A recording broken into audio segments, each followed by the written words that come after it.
Hi, my name is Myra Gutin. I am an emeritus professor of communication and journalism at Rider University, Lawrenceville, New Jersey. For almost 40 years, I've done research in the communication activities of the American First Lady.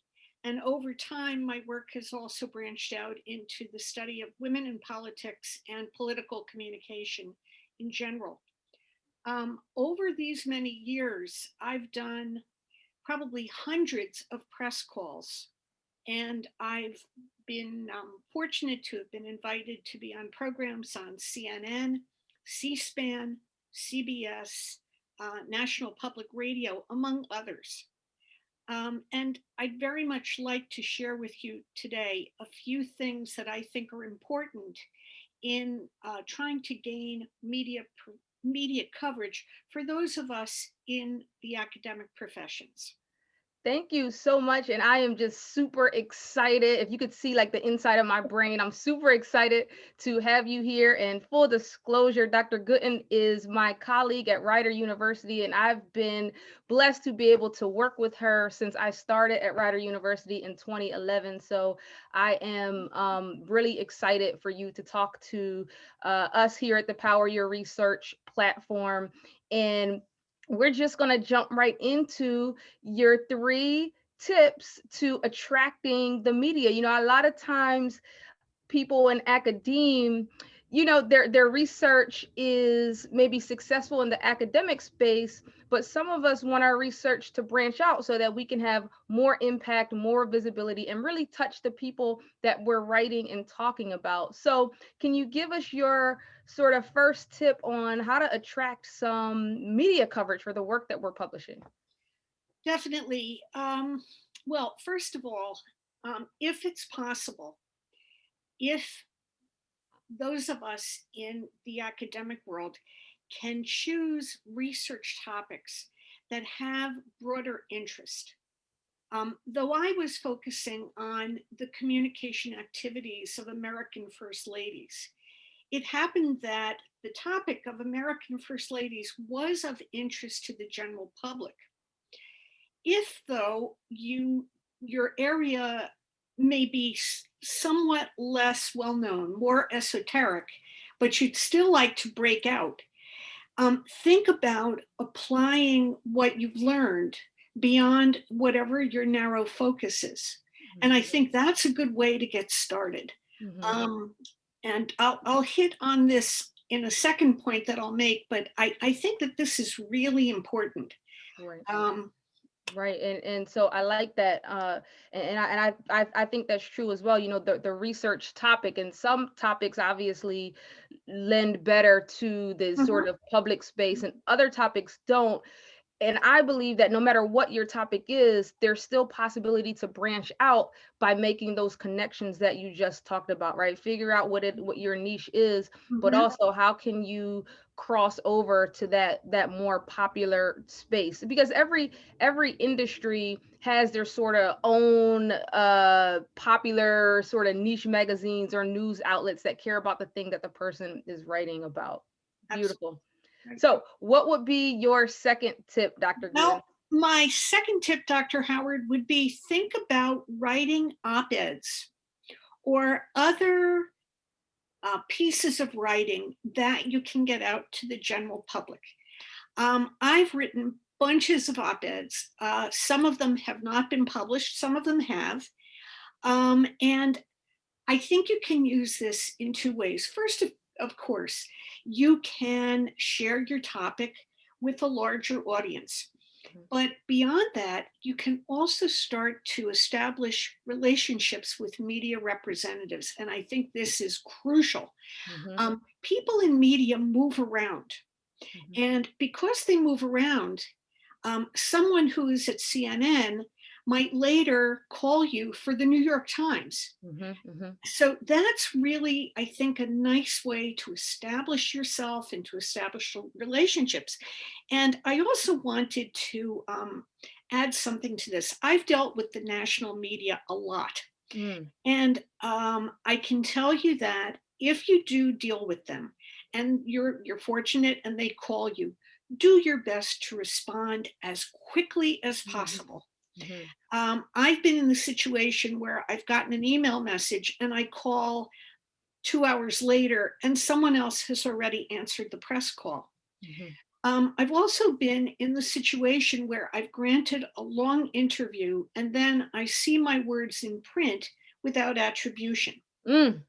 And it's annoying, it's galling, but I always write to the person who had conducted the interview and thank that person for the opportunity. And generally, even if I don't always feel this way, I'll say that the piece of writing was quite good, and I hope they'll use me in the future. Mhm. And I've gotten some very surprised responses to that from reporters and uh, writers in different areas who say, "Yeah, I'll keep your phone number on what we used to have Rolodexes. Now we have other, Right. but it works really well." And I guess the other thing is just to always remember to be courteous. And you can draw your own line if you don't want to answer a question, but I've always tried not to be evasive Mhm. and just to be honest. Wow. So you actually just dropped some real jewels in that second tip. You dropped some real tools.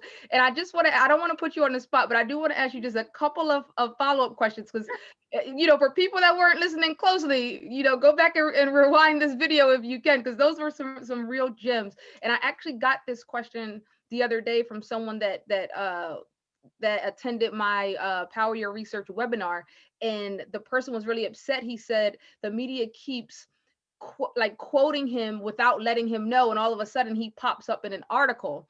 And I love what you said. If you didn't catch it, what Dr. Gutin said is, if someone does that to you, right, or they don't attribute the quote to you or whatever it is, reach out to that writer and be courteous. And that's your in to establishing a relationship with that writer, because next time, guess what? They're probably actually going to call you and ask to talk to you about the next thing they're writing about that's related to the topic you're researching. I've also been in that situation, as a matter of fact, fairly recently, where I gave an interview to someone in the Associated Press, and friends were writing to me, excuse me, from the West Coast, saying to me, "Oh, I saw you here," and I thought, but I think that's also an understanding of the national press. And if you speak to, let's say, the the Washington Post, well, they've got a news syndicate, Right, so you're probably going to be all over the country. right, But yeah, right, right. that And was so something that I one learned. more follow-up question, because like I said, you gave us a bunch of nuggets. So you Sure. said, start writing op-eds, Right. and that's a great thing to do, but people watching this might be wondering, well, how do I do that? And without having you go into, all the nitty-gritty of how you do it, could you just generally give us some feedback on how you even do that? Well, first of all, for me, studying American first ladies and American politics, I spend time every day just reading news websites and newspapers to see what's in the news. Mhm. And sometimes there will be a spark that makes me think, boy, I should write about this. And I'll give you a recent example, though no one picked this one up because there was so much written about it, but some of you may recall that a lecturer from the University of Chicago said that Dr. Jill Biden is not entitled to be called doctor, Mhm. Mhm. which makes me crazy for an entirely different reason. But Right. I quickly wrote out an op-ed, and I talked about women in academia and first ladies and being a role model for future generations of young women. Mhm. That was that little spark. It was something that just came about, and I thought, wow, I've got to take advantage of it. Unfortunately, probably 1,000 people were there ahead of me. But I sent it to two newspapers that responded. One Mm, was USA Today, and the other was the Philadelphia Inquirer, and they were very nice and said, mm. "We received it. We've already really covered this the way that we want to." That's fine. They got my name. Hey, And right. next time something comes up, they can call me. So I would Exactly. say just be sensitive to what's going on in your field. And if there's something you have to add to the dialogue. Right, right. Beautiful, beautiful, amazing, amazing. So, for your third and My final third tip point. about Yes. attracting the media, what do you have for us? Okay. My third point would be look for speaking opportunities before broader audiences. And they don't have to just be at our professional conventions. I have I've given probably 300 or 400 speeches over the years to local organizations, Hmm. um, women's club, Toastmasters, then organizations that have a little more heft. Hmm. But I never turn down any speaking opportunity.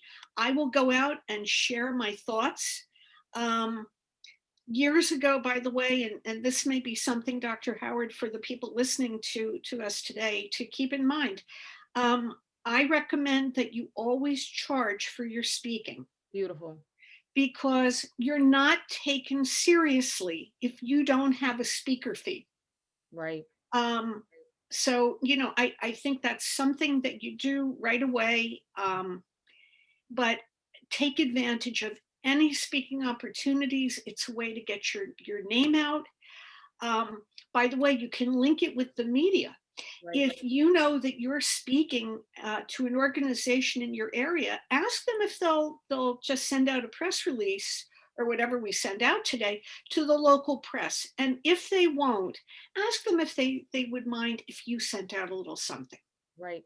That again, those a couple of amazing nuggets that people might have missed, right?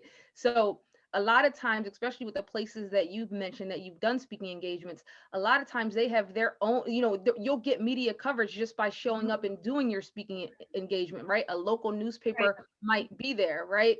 right. And then also, sometimes what I do with speaking engagements is if the venue can't pay me my speaking fee, the speaking fee that I want, I'll say, okay, I'll lower the price, but give me an ad on in your newspaper, give me an ad on your mailing Absolutely. list, right? Great idea. Great idea. Right. And I've done the same thing, and I'm happy to negotiate, but I will not do it just pro bono.